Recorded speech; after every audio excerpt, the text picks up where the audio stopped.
All right, thank you everyone, and welcome to the February 2022 meeting of the West Virginia Entrepreneurship Ecosystem. My name is Bill Woodrum. I'm the manager of the West Virginia Business Network and coordinator for the Business Link program here at the West Virginia Small Business Development Center, the Department of Economic Development. It's a great pleasure today actually to be able to have our spotlight program come from inside the SBDC here. And we've got Mary Hott, who is the Innovation Technology Program Manager at West Virginia's SBDC, here to talk about the InTech program and to talk about what we can do with technology-based entrepreneurs here in West Virginia. So Mary, I'll turn it over to you. Hey, thanks, Bill. Now let's see, I need to share my screen. And do you have that? See it? Yes, ma'am. Okay, great. So yeah, thanks for asking me to present this. So I'm running this Innovation Technology Program, InTech program, and just advance. There's been this delay in advancing my slides on this platform for some reason. Let's see. Yeah, wow, that was slow. I'm gonna have to hit things a little in advance, I think. So anyway, to start with an overview of the program, the InTech program is a partnership between TechConnect WV and the West Virginia Small Business Development Center. So the program services would incorporate SBDC services, the InTech specific services, and an innovation investment fund that the state created. So I'm going to cover each of those three areas here. Starting with the SBDC itself, a lot of you already know what the SBDC is. It is the Small Business Development Center. There is one in every state. It's partially funded through the SBA and partially by the state. And what we are is a network of business coaches that consult for free to any small business that needs assistance. These are some of the areas that of specialty that you would find our services in. And this is just a representation of those stars all represent where our offices are located throughout the state. Now, the InTech program in particular is technical assistance specifically for technology and innovation companies, with innovation being a key word here, because you don't have to be like a traditional technology company to be an innovation company. Innovation is just like, you come up with a novel or new idea or device or method for doing something. And that becomes very important when we start discussing here in a minute the SBIR program through the federal government. So the InTech program, again, is sort of like having a business coach for strategic planning, assessing your market, what you might want to be doing with your innovation or your technology idea, counseling around technology commercialization, and almost most importantly, providing that connection to other resources and other partner organizations. So a big part of what we do is SBIR and STTR support. The SBIR STTR is another program from the SBA. It's, as you can see in that logo out there to the right side, it's called America's Seed Fund, and it is considered the largest source of early or high risk venture funding for small businesses. And it is powered by the SBA. SBIR stands for Small Business Innovation Research, and STTR is Small Business Technology Transfer. And I stuck that little block out there on the side to just give the difference. STTR is the SBIR program, but with the addition of that you can pull in a research institution like WVU Research. It doesn't need to be a state. It can be a state university research. It can be a private research institution. But the point is that that program allows you to spend a significant amount of your funding, to the research institution, and then have an agreement as to who owns the technology afterwards, which is another important part of the STTR program. SBIR was initiated in 1982 in response to the federal government realizing that the US was falling behind in technology and innovation. So it was really created to stimulate technological and innovative research and design in the US. A major part of that then is that the federal government is the customer. And the whole goal is to take an idea from the lab all the way through to commercialization. So the end point is commercialization of technology, okay? And like I said, there are 11 federal agencies that are currently participate in the program, and 5 of those also are in the STTR. So there's sort of like less funding for the STTR. And it is a set aside. It's like having a federal contract, although some of them is a purchase. Some of it's contract, some of it's grant. And I'm not going to get into any of that detail here because this is just a short overview presentation. Any of that information, I'll give you some resources at the end of this for how to find out more.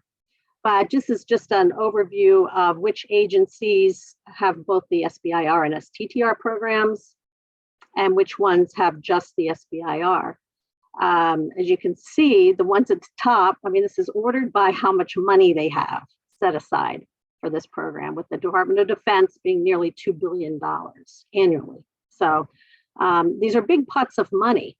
And the other interesting thing about working with this is that someone could come with a technological idea or an innovative new idea or methodology, and it might not be something that the Department of Defense is interested in. It might be the Department of Education. It might be an agricultural product within the USDA, or it might be, you know, something Department of Transportation. So that is part of our services to help people figure out.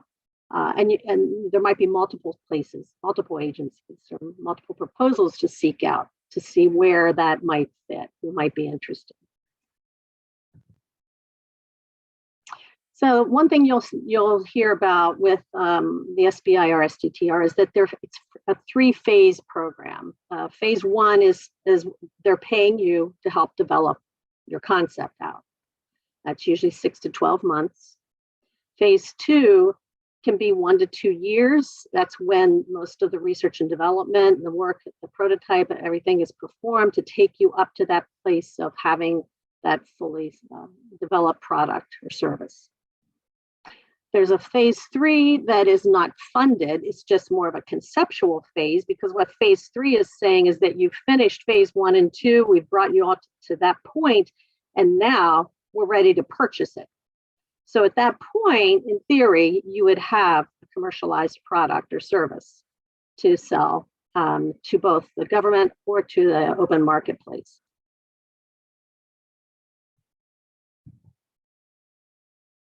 So going back to the program itself, you know, our main goals are that, you know, is public awareness, you know, about this program, about the SBIR STTR, about the in-tech services, about all the resource partners that are out there across the state to help people. You know, it's not just me. There's a lot that referring and partnering that goes on with this. But the whole idea behind it is to increase more SBIR STTR applications and awards in the state.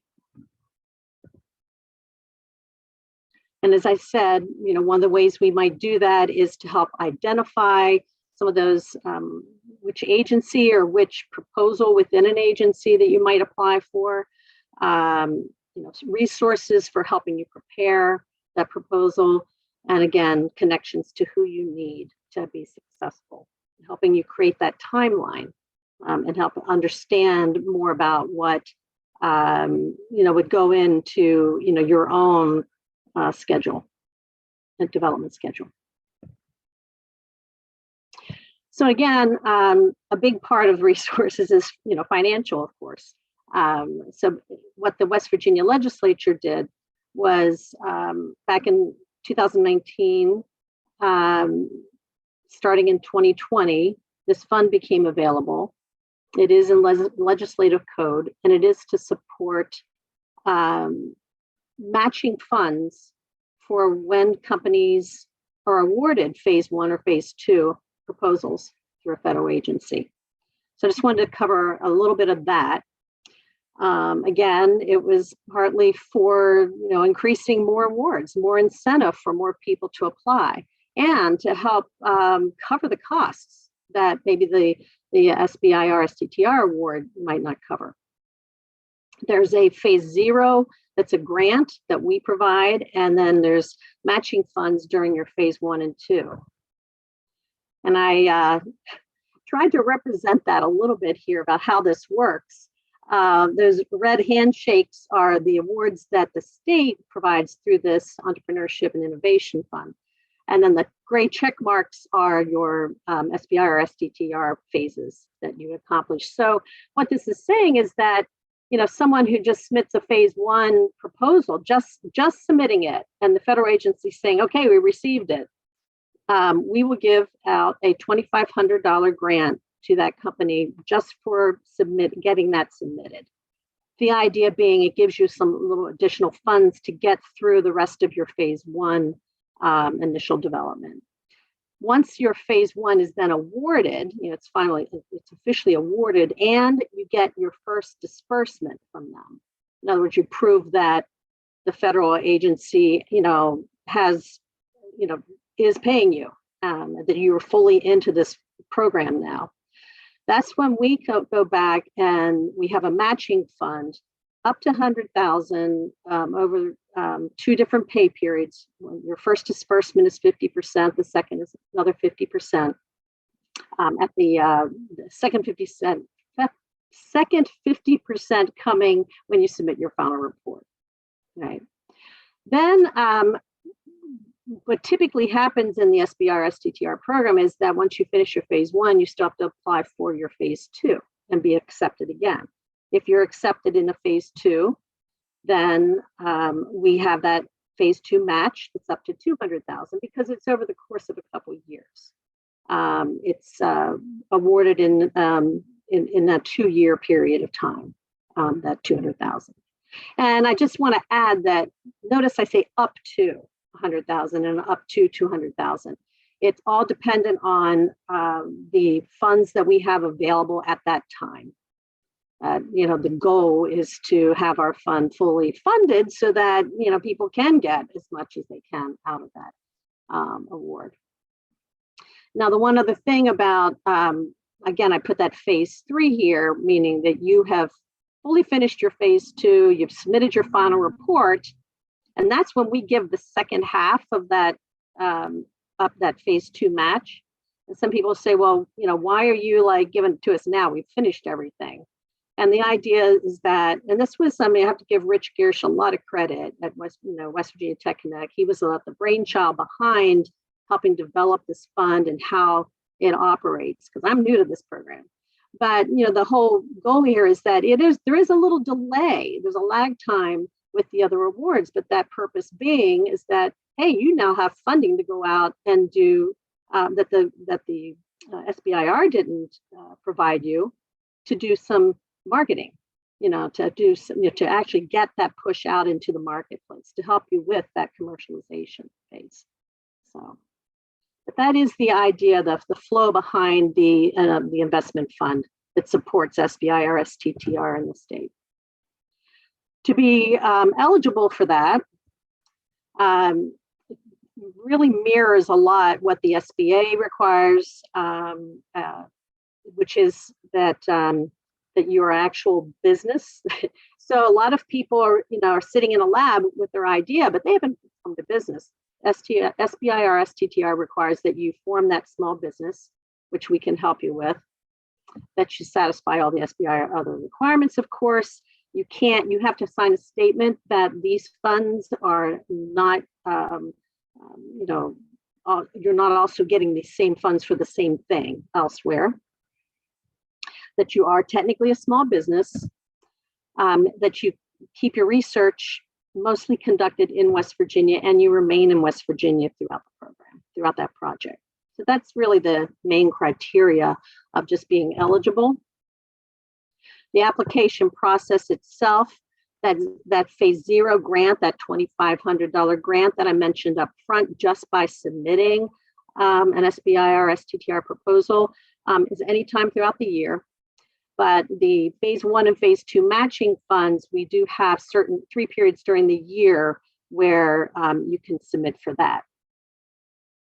And any of those application details, besides just calling me or emailing me and talking with me, you can also find out more information on the SBDC website under services. And under services, you'll find technology commercialization. So that's that link down there at the bottom of the screen for more information and for the application forms. So I just wanted to end with this slide. Again, this is all about working together. There is a FAST grant that the SBA provides. FAST stands for Federal and State Technology. It's a partnership program, and Tech Connect WV and WVSBDC went together to win that grant that helps support this program. The name of the program that they called it was BEST in West Virginia, Bridging the Ecosystem in Science and Technology. So some people might see BEST in West Virginia around here and there, but that is, again, the foundation for this InTech program. We do have, as part of that program, monthly boot camps run by Rich at Tech Connect, and I sit in and help host that. There's like a 2-hour webinar, and it really goes into a lot more detail than what I just provided on the SBIR-STTR program in particular.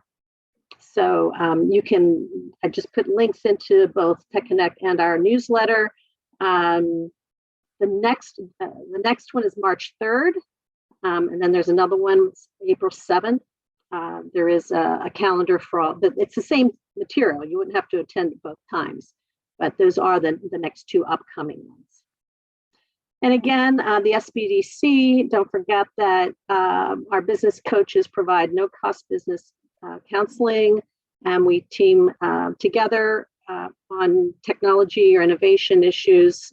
So you might see a lot of the people I'm working with are actually SBDC clients working with a coach, and then they pull me in and team with them. And again, I will be reaching out at various times, whether it's the Jobs Investment Trust or Innova, and COVA, all the WVU resources working together on this. So I believe that does it. That's my presentation, Bill, and I don't know how many minutes. I didn't time myself, but it's a little longer than I said. Oh, you're good. You're good. We're a flexible group here. Does anybody have any questions about InTech specifically? I know a lot of the participants here have worked with SBIR and STTR generally. Any of the participants or even the partners in the FAST or BEST programs have anything to add to what Mary did? I really appreciate her coming on today. This is one of those areas of entrepreneurship that I still have a lot to learn about, even after all my time at RCBI. So, always interested in learning more. And I think there's so much more opportunity with SBIR and STTR than we've been able to take advantage of to date in West Virginia. Any questions? You can unmute yourself and ask.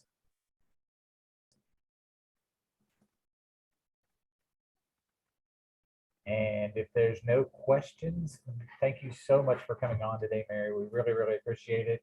Next up, we have Tyler Brandstetter to follow up on the conversation from last month about the virtual sales month concept. Awesome. Thanks, Bill. So didn't get a ton of feedback last time. It got a decent amount. I got a list of a few really cool entrepreneurs that we could potentially highlight during that. That was really enjoyable reading through some of those. So I really appreciate that from those that sent those in.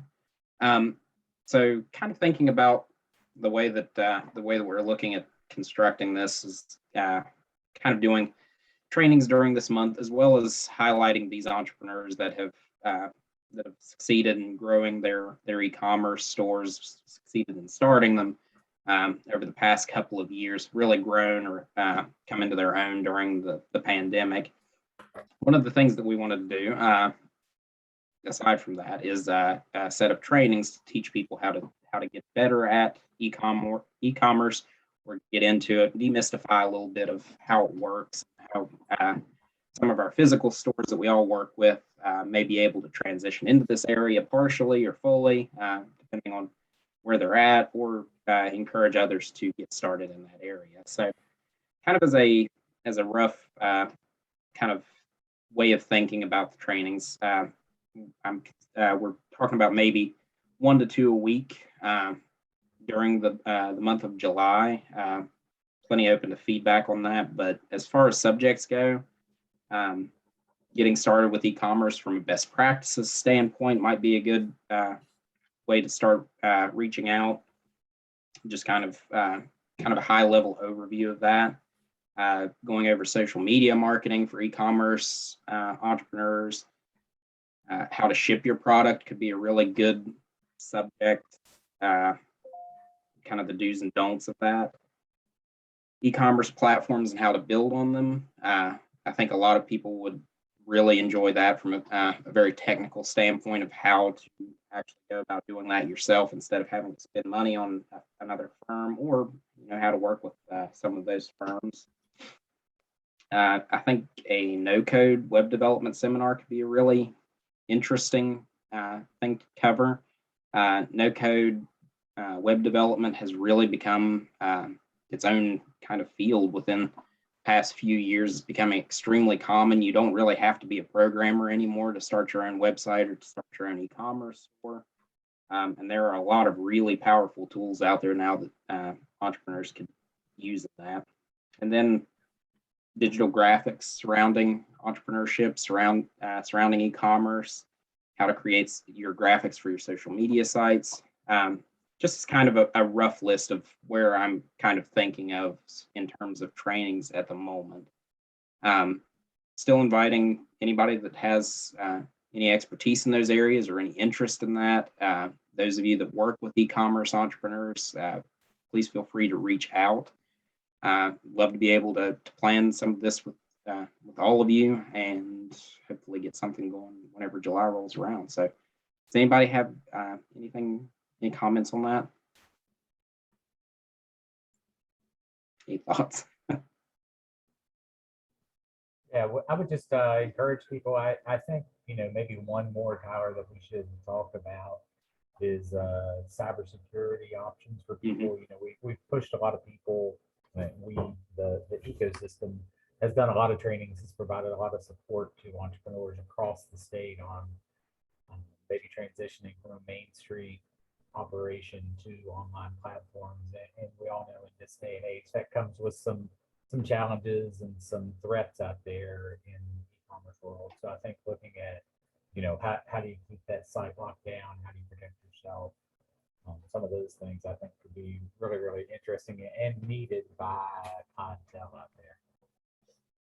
And Tyler, if you need any assistance from Kim Donahue or Nikki Bomar related to the social media side of it or some of the e-commerce stuff, I've given them both a heads up. So they'll look to hear from you and see how they might be able to help as well. Awesome. Thank you. No problem. Thank you, Karen. Anybody else have anything? If not, we will transition on into a quick highlight. I know you all have been seeing it in the emails for months, but I did want to start to reveal some of our speakers and get you excited about the West Virginia Entrepreneurship Conference, April 5th. It's going to be part of the large Bridging Innovation Week. We are super excited to have received some sponsorship from the Appalachian Regional Commission to help us do this week. And all of our partners are out. Really, I think we put together a special week. We're super excited though. Our keynote confirmation just got a new job, so we were a little longer being able to put out what we were going to be able to do with them than normally. But Nathan Oley, who is the new CEO at IEDC, the International Economic Development Corporation, is going to come into Charleston and be here live on April 5th to be our keynote ecosystem talk. We are super excited for him to come in. Nathan has a long history of work in DC, first with the federal government as part of the President Obama's administration, and then the last several years at RCAP, the Rural Community Action Partnership. So they've done a lot of work. He's done a lot of work in rural development. He's one of the founding partners of Rural Rise. You all remember that first conference was held here 3 or 4 years ago, and has worked in innovation and entrepreneurship, as well as larger, more traditional economic development projects like sewer and water all over the country. So we think he brings a great diversity and has a great message. We're still pending a couple things on our cap note, but we, if possible, have an equally exciting, perhaps even for some of you more exciting cap note speaker on the hook as well. So we'll tease that out and hope to make the big announcement here in the next week or so. But really excited to see what's coming together. We'll put the registration link in there. If you go to Business Link, there is a Bridging Innovation page that has a link to the schedule for the day that has our panels. We've got both entrepreneur serving organizations coming to serve on our panels that day. So we're trying to really bring a variety of interests. If anybody has any questions about the day, of course, you can email me. But several of the people on this call have stepped up and volunteered to moderate for us and speak on panels. So we're super excited at the way the ecosystem has come together. We think we're going to have an exciting day. Next, some of you all may have started to see the information roll out on the National Entrepreneurship Week. I would surely would love your support next Tuesday afternoon, as I've been asked to moderate a panel on ecosystems across the country. So a little nervous if I'm green that day. It's not because I'm a Marshall grad, it's because I'm nervous about doing a panel for that prestigious group. But again, a great group of people, really excited about what, kind of the explosion of National Entrepreneurship Week next week. I will share out via email to everybody some logos and things that you can use to promote. I don't know if Amber made it on here today. Actually, our own Amber Ravenscroft is one of the national co-chairs. But it's super exciting to see the engagement that we've got. And there's going to be a lot of West Virginia sprinkled throughout. Co-chair, actually, Tara St. Clair is actually been nominated to speak on a panel on the same day that I'm moderating a panel. So there's going to be a great West Virginia flavor on Ecosystem Day next Tuesday. Next up, Lauren Prinzo. Lauren, if you want to take yourself off mute. Lauren is going to talk to us about the equity and entrepreneurship focus groups that'll be happening this spring. There's Lauren.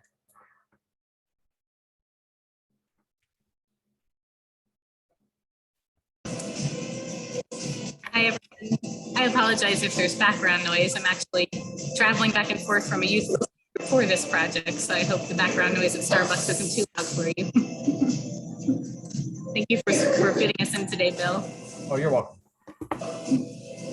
I do have just a couple slides. Can I share my screen?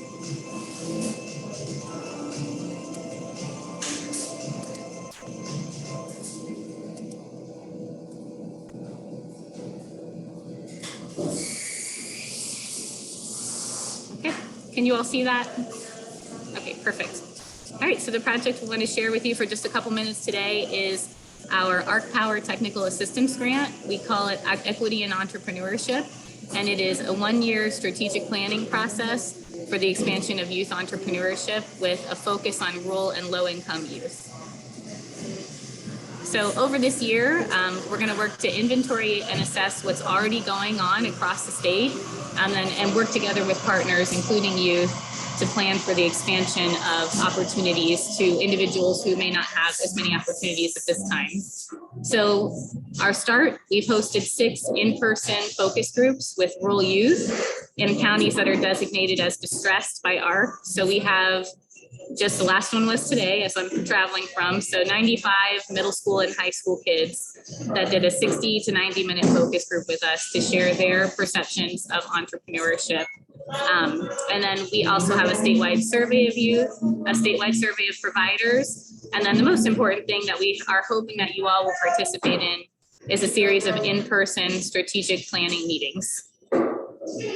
So this project is a cross collaboration between a lot of different groups. 5 that are named on the grant, and then many others, including Marshall University, the Department of Education, Benedum Foundation, Bill with Ecosystem, that all issued letters of support that we're very grateful for, and who will be collaborating on this plan as well. So the youth focus groups, as I mentioned, we wanted to first understand what a student thinks of when they hear the word entrepreneur. Do they even know what we mean when we say entrepreneur or entrepreneurship, and what kind of themes and words come to mind when they hear that? Their perceptions relating to entrepreneurship as a career path, their current interest level, any perceived barriers to participating in programs, and then any kind of wide open ideas that they have for things that they would like to see or like to have in their communities related to entrepreneurship. For the statewide focus group, we're going to try to reach additional youth, again, to gauge understanding, interest, barriers, and ideas. And then for the adult survey, which I'm sure all of you will be receiving, that's really the survey where we're trying to collect what's going on right now across the state, where it's happening, and who it's serving, so that we can map the youth ecosystem for entrepreneurship and what's going on for our kids across the state, and identify some opportunities for collaboration and any gaps that exist. So our next phase, we are going to have the first series of in-person full-day strategic planning meetings. We really hope that any of you on this call who have an interest in this area and or provide services to youth will consider joining us.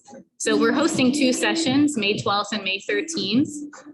However, they're both the same. So we're just hosting them in the north and the south in partnership with Marshall and WVU, so that you can go to the one that's closest to home for you to reduce the amount of travel. So if you're interested in participating, feel free to register for the one that's closest to home for you, or on the date that works for you. And to register, you would just visit this bit.ly/equity and entrepreneurship, and you can choose the session and give us your information, and we would love to have you.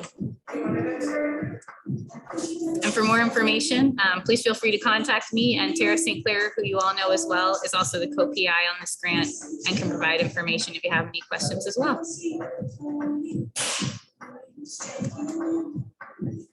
Are there any questions now that I can answer?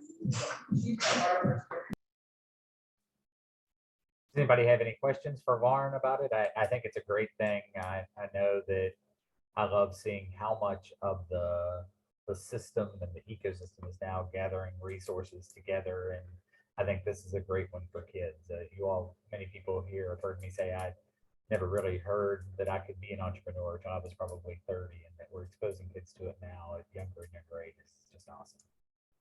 But you know how to get a hold of Lauren if you need to. We'll put some information in the recording when we put it up on our blog on Business Link this week. So we'll put Lauren's contact information in there as well.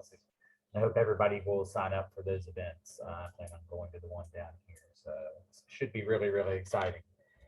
In kind of a blue and gold theme day, we really didn't plan that, but Brian Angus from the Community Business Plan Competition is going to update us on what's going on there. The name change for an event, exciting things happening.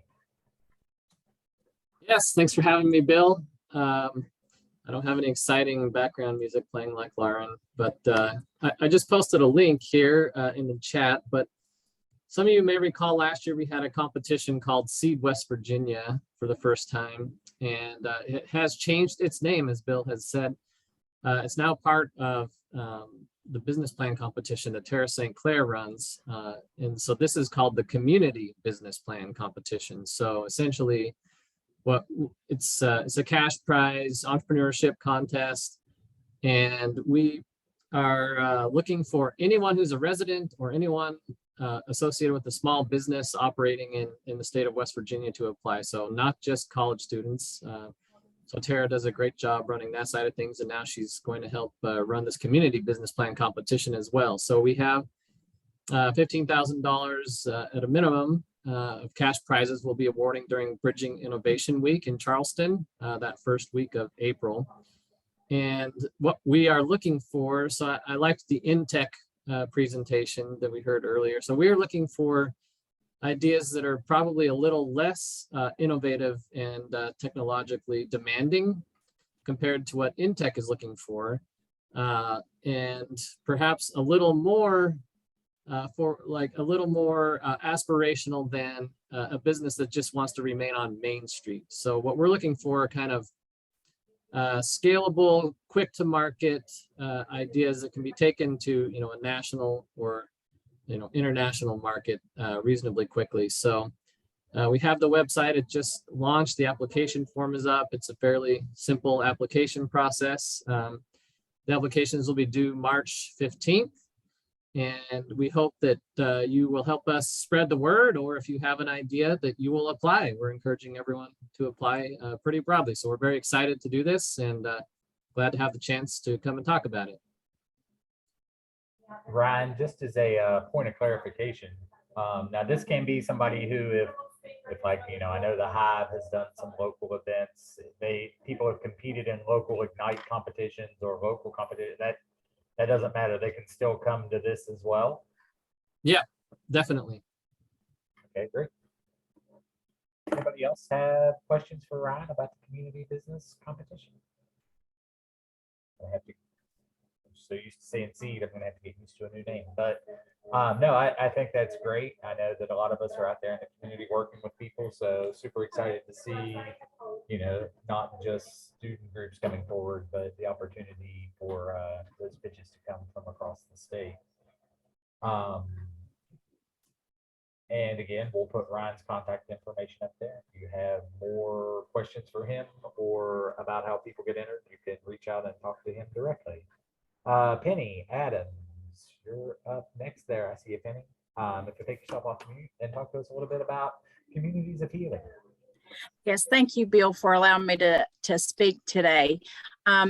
Many of you probably have heard of Communities of Healing program, but let me give you just a little pitch for what it is. It is a program, a cohort-based program for businesses or individuals who want to make their workplace recovery friendly. Fruits of Labor, West Virginia Hive, and WVS courses and it's an ARC grant that Tammy Jordan from Fruits of Labor is the driving force behind. And many of you all probably have met Tammy and know what a force she is to be reckoned with. So, but it's a cohort-based program, and what we are doing, the applications are open for that cohort that starts on March the 14th, and the deadline is February the 14th. And so what why I'm here is to say, hey, if you know of a business that you think would want to participate in this, please reach out to me. And I was so excited to give you my my contact information. I put it out there right at the very beginning, but I will put that in there again. But please reach out to me. And there's two different areas that, there's two different applications, but I'm not going to get into that. Just reach out to me and give me a name of somebody that I can reach out to get their information so that they can apply. But if you just want more information, I'll be glad to get that to you. But you can also go to the www.communitiesofhealing.com website to get all the information you need. And I'm available via phone call, email, however you want to get in touch with me, because I love talking about this program simply because it's wonderful. And so if you have any questions, I'll be glad to take those. It's just a real quick pitch. It's great to see so many. I think that's the one thing that I walk away from this every month, was seeing the different things that are going on across the state. We've addressed a lot of different angles on entrepreneurship just in the last 40 minutes on this phone call. I think it's great to see the necessary programs that are bubbling up from all over. So thank you, Peni. And if anybody wants to reach out to her, Marjorie Cooke was gonna be up next. She needs a couple minutes though, she says. That's when you're the coordinator and you look down and you see that note. We do have, as you all are aware, the everybody here should be aware that you can put your local events in the ecosystem calendar off of BusinessLink, businesslink.com/events. Hope everybody's doing that. We're starting to pick up more and more with that. Again, when you put your information into there and your events are listed inside of there, that allows, me who, we don't do anything except this every month. We meet more with inside baseball than we do going forward. But, the one thing that we do when you do that is we're able then to push out to the rest of the state and help them understand, the entrepreneurs, understand what all is out there. I think the other thing that is a good option, and I hope maybe people start to do a little bit, is if you're talking about something, especially if it's a little bit far out, you go to the calendar and you take a look at it and see if anything's there yet. One of the original impetuses behind when we started the ecosystem was we were offering trainings over top of each other on a regular basis, and it's gotten so much better. I mean, you're never going to be able to completely avoid that, but just taking time to go look at the calendar of BusinessLink and see if anything's right at the same time as your event really helps us to move things forward together. I don't know if Marjorie is not back yet. One of the suggestions I did have when I asked for suggestions for improvement last month for the meeting is, does anybody have a great story? The one thing that we don't hear is I think a lot of us, we get lost in the work that we do, but some people suggested that we should take time to celebrate some of the entrepreneurs we work with. Does anybody have a great entrepreneur story they'd be willing to share with us? Somebody that's come forward out of their program who's just really exciting and you want to make the ecosystem aware of them and the work they're doing? Can I share a real quick story on the Communities of Healing program cohort graduation? Sure. Pinhead, Allison Ibarra from Pinheads of New River Gorge shared a story about a fellow named Freddie and how he, because of the training that she got during the Communities of Healing cohort, she was able to address some of the needs that he had. And I challenge you to go to the Communities of Healing Facebook page and listen to the virtual open house that's there that was on January the 24th, I think. But anyway, that she shared that story during that virtual open house. And if you come away with it from there with a dry eye, I'm just not sure. But anyway, Freddie's life was drastically changed and basically saved because of Allison going through this program and knowing how to react to someone who is in recovery and the needs that they have when they're an employee. So it's a wonderful story to listen to, and I challenge you to go listen to it. Thank you, Penny. It really is. It is a challenge for all of us and all of the entrepreneurs who are employing people. Early in my career, I was able to work with when one of the big pharma companies gave some money, and we helped establish some of the early grants for Governor Wise. Actually, that's how far back it goes. Some of the early drug courts to help start working with people, and really it opened my eyes to the spectrum of treatment and reentry and beyond what we think of. So it really is quite a spectrum of needs that people have, and thankfully now services are catching up and we're supporting people all the way through that process. I don't know that Marjorie's going to make it back. We're at 2:45, which is about our time limit for the day. Does anybody else have anything? Oh, she's back. I am so sorry. Thank you all for holding, and Bill for biding time. I literally am in a space and an alarm was going off and my dogs were freaking out. And anyway, it's all fine. No alert. My quick update is for the group about the Faster West Virginia program. First, wanted to share these numbers are a little bit outdated, but for our entrepreneurship program, with the program in operation for close to 2 years now, we have just some numbers here I wanted to share in our 6 priority business sectors, those being food and beverage production, river and outdoor recreation, childcare, healthcare and wellness, small manufacturing and construction. We do help really a lot of micro businesses with business coaching, offering entrepreneurship courses, and then having access to a revolving loan fund. We have established probably more like 46 or 47 new businesses now. 71 businesses have been improved. We have had over 60 clients in an 8-week online entrepreneurship course, either the Kaufman Fast Track or UFI Unlimited Futures Planning for Profit. We've had 3 different $50,000 loans, and that has leveraged over $575,000. Over 1,700 coaching hours, and one of our coaches is on this call. It's Tyler Brandstetter. We have had working on the 16th webinar, free 1-hour webinars trying to recruit and inspire folks to start new businesses. 825 folks have watched our webinars and participated. Our upcoming webinar, oh, I guess I should share, 45 new jobs created and 270 clients coached. And so we're real pleased with the program. I will share one other slide, and it has to do with our upcoming February 23rd. We have, whoops, that's the same one. We are offering a,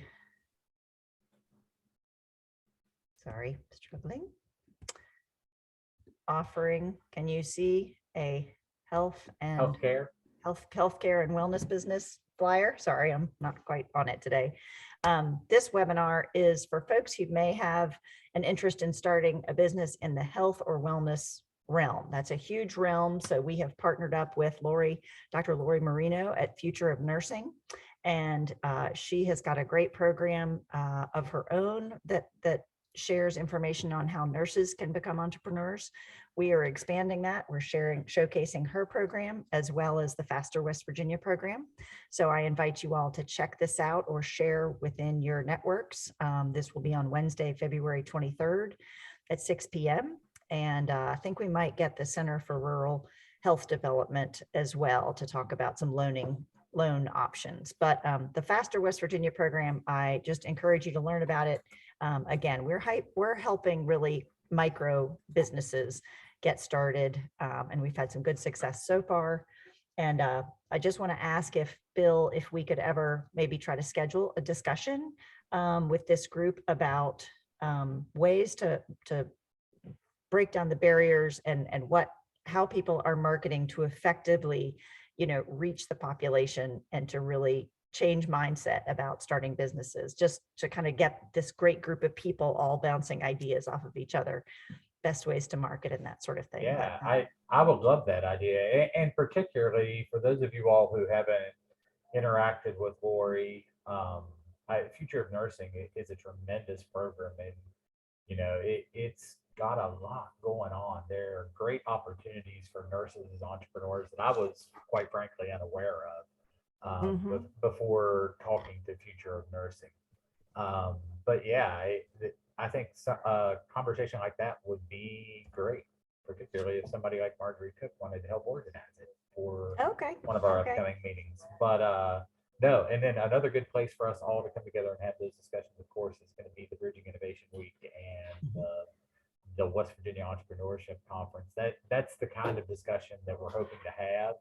We're actually we're doing a panel on innovative finance models for small business, mixture of both entrepreneurs and some of our service providers here in the partnership. So I think it's going to be cool to see, that's, I think, the value of those things is getting to see different angles and have different discussions. But I would love to have that kind of discussion here, Marjorie. So maybe we can follow up offline. And, when we started this thing, the whatever 6 of us that were around the table, we wanted it to be, just a group-led thing. And I think that's still true, right? We wind up convening it. Tara offers up her Zoom, and we have these discussions every month. But as you have opportunities and things that you think need to be discussed, please, anybody in the group, I just try and keep this thing going along. Somebody's going to sit and talk. So I've done enough radio and TV in my life that part comes pretty easy. So thank you, everybody, for participating today. Anybody else have anything? One last try before we close it out for the day? Thank you all so much. Have a great upcoming Valentine's weekend and on into, we're almost to the second half of session. So for those of you who that affects your life, you have almost made it to the downhill road on that. So thank you so much, everyone, and we will talk to you next month on March 8th. See you then. Goodbye.